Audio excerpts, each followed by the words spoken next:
Kevin, thanks very much for agreeing to talk to the camera just before the operation. You've had a very interesting journey getting here. Let me know what happened. About a year ago, I was getting very, very fit, decided I was getting old and wanted to get fit. So I was super healthy.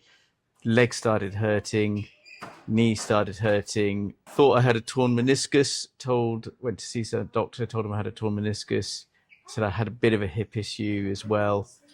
And then he checked it out. It said, yes, you do have a hip issue. Long story short, they gave me some injections, but actually operated on my knee, which hasn't really done anything. But the hip has been carried on being a problem. So you're coming for a hip replacement today. Yes. So clearly, it is quite clear from the x-rays, and I can show that later, that there is a very big problem in the hip in terms of it's completely worn out and it's starting to actually collapse.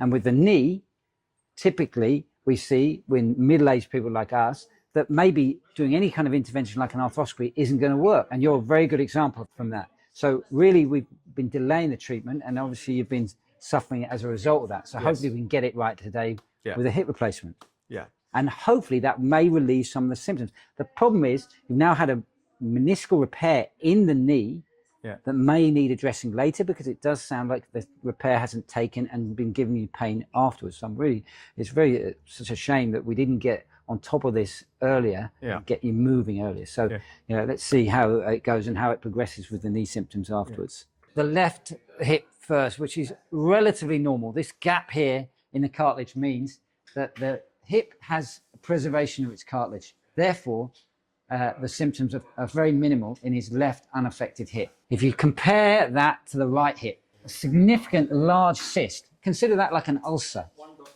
That to me suggests that this has been there for quite some time. Also, quite striking is there is no gap there. So therefore there is no cartilage left within this. And you can start to see also what we call sclerosis, the kind of whiteness around here.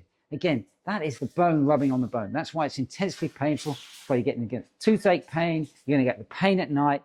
It's just not going to go away unless you put some kind of bearing surface in there. And obviously, in my case, I use a ceramic ball with a polyethylene liner to actually decrease the pain. Not bad, eh?